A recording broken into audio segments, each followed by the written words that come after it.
मौलाना साहब, असम के मुख्यमंत्री का एक फिर बयान आया है। उन्होंने फिर मुस्लिम्स को लेके कुछ अजीब बयान दिया है। क्या? असम के मुख्यमंत्री हेमंत कुमार विश्व शर्मा जी कांग्रेस को कह रहे हैं कि बदन बर कफन है।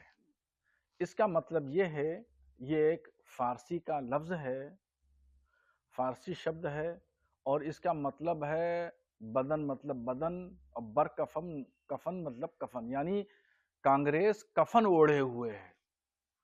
मैं उनसे गुजारिश करूंगा कि वो मुख्यमंत्री हैं, एक संवैधानिक पद पर बैठे हुए हैं, इस तरह के शब्दों का इस्तेमाल न करें, मर्यादित भाषा इस्तेमाल करें, मर्यादा में रहें। और जहां तक वो मियाँ मियाँ मियाँ चिल्ला रहे हैं बिल्ली की तरह, तो सुन लीजिए, कोई भी आसाम का मुसलमान हेमंत कुमार विश्व शर्मा से डरता नहीं है, कोई भी नहीं डरता है। मौलाना बदरुद्दीन अजमल यूडीएफ चीफ ने जो कुछ कहा है बिल्कुल सही कहा है। आसाम का मुसलमान उनको कुर्सी से बेदखल कर देगा।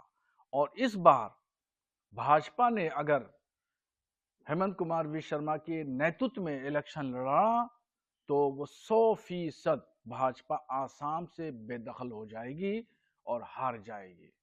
बीजेपी को अपना नेतृत्व चेंज करना चाहिए, क्योंकि आसाम के मुख्यमंत्री हेमंत जी जब से मुख्यमंत्री बने हैं, लगभग 5 साल मुकम्मल होने वाले हैं, उन्होंने शुरू से लेकर के अब तक मुसलमानों को टारगेट किया, मुसलमानों को बांग्लादेशी कह के बांग्लादेश के सरहद पर ढकेल दिया, और जो आसाम के शहरी थे मुसलमान, उन लोगों को भी, उनके साथ में भी ज्यादतियां की गई, जेलों में डाल दिया गया। 1200 मदरसों का मदरसा स्टेटस खत्म किया, मदरसों पे ताले लगवा दिए, उन्होंने बिल्डोजर चलवा दिया। ऐसा काम तो हमारे मुख्यमंत्री उत्तर प्रदेश के योगी आदित्यनाथ जी ने भी नहीं किया। जो काम हेमंत कुमार विश्व शर्मा कर रहे हैं, वो ये समझते हैं कि हम हिंदुओं को खुश कर देंगे, तो ये इसका मैसेज, इसका पैगाम पूरी दुनिया में गलत जा रहा है। प्रधानमंत्री नरेंद्र मोदी जी मुस्लिम दुनिया से अच्छे रिश्ते बनाना चाहते हैं, और हेमंत कुमार विश्व शर्मा मुसलमानों को आसाम में गालियां दे रहे हैं।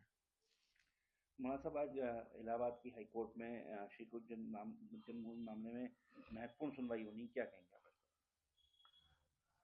मथुरा की ईदगाह जामा मस्जिद की सुनवाई आज इलाहाबाद हाई कोर्ट में हो रही है। ये कानूनी प्रक्रिया है, और कानूनी प्रक्रिया चल रही है, और एक लंबे सालों से चली आ रही है। और हमें उम्मीद है कि इंशाल्लाह फैसला मस्जिद के हक में आएगा। 14 साल बाद पाकिस्तान और बांग्लादेश के बीच सीधी उड़ानें शुरू की गई हैं, क्या कहेंगे इस पर? पाकिस्तान और बांग्लादेश के आपस के बहुत इख्तलाफात थे, और यही वजह रही कि 1971 में जो मशरक़ी पाकिस्तान कहलाता था, यानी बांग्लादेश, और मगरबी पाकिस्तान पाकिस्तान कहलाता था, तो उसमें इख्तलाफ हुआ, और इख्तलाफ होने के बाद फिर जो है वो बांग्लादेश एक अलग मुल्क बन गया। मगर अभी कुछ दिनों से, जब से शेख हसीना का तख्ता वहां की कट्टरपंथी विचारधारा के लोगों ने पलटा, उसमें ISIS यानी पाकिस्तान की खुफिया एजेंसी का भी हाथ था, उस वक्त से लेकर के अब तक बांग्लादेश में अल्पसंख्यक हिंदुओं पर अत्याचार हो रहे हैं, और जुल्म ज्यादती हो रही है। कम से कम 7 से 8 हिंदुओं की हत्या की गई बांग्लादेश में। इन तमाम मामलात को लेकर के भारत ने कड़ा एतराज जताया, सख्त बाजपुर्स की, अम्बेडकर को बुला करके जवाब तलब किया भारत ने। तो इस वजह से, थोड़े से ताल्लुकात खराब होने की वजह से, पाकिस्तान और बांग्लादेश ने दोस्ती की है। खैर, उड़ाने होना चाहिए। हर आदमी को, यानी हर कंट्री को इस बात का अधिकार है कि दूसरी कंट्रियों से, अपने पड़ोसी से ताल्लुकात अच्छा रखें। और मैं समझता हूं कि पाकिस्तान और बांग्लादेश के ताल्लुकात अच्छे हुए हैं, तो ऐसे ही ताल्लुकात भारत से भी अच्छे रहना चाहिए। हाँ, यूपी कैबिनेट ने एक बड़ा दिया है, जो बांग्लादेश और पूर्वी पाकिस्तान से विस्थापित हिंदू थे, उनको जमीन जो है लीज पर दे रही, 30 साल की जमीन लीज पर दे रही, क्या कहेंगे? उत्तर प्रदेश की हुकूमत ने ये फैसला लिया है कि मेरठ में 99 लोग वहां रह रहे हैं। 99 परिवार के लोग मेरठ के एक गांव में बसे हुए हैं, वो काफी सालों से रह रहे हैं। तो अब कैबिनेट ने फैसला लेकर के उन 99 परिवारों को कानपुर के जिले में बसाया जाएगा, रसूलपुर गांव में। ये मानवता के हिसाब से, इंसानियत के नाते बहुत अच्छा फैसला है। हम इस फैसले का स्वागत करते हैं, इसलिए कि वो भी हमारी तरह हमारे भाई हैं। उनको भी जरूरी है कि वो गवर्नमेंट की सहूलियात फराहम करें। उनको राशन मिलना चाहिए, पहचान पत्र बनना चाहिए, उनके आधार कार्ड मिलना चाहिए, जमीन मिलना चाहिए।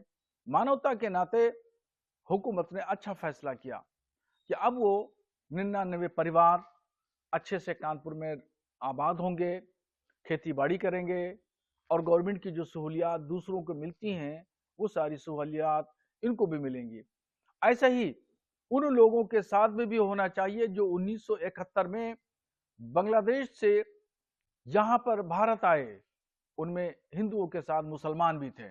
उन मुसलमानों को भी सीएए के तहत नागरिकता मिलना चाहिए। सीएए के तहत इन 99 परिवार के लोगों को नागरिकता दी गई है, ऐसे ही मुसलमानों को भी नागरिकता दी जाना चाहिए।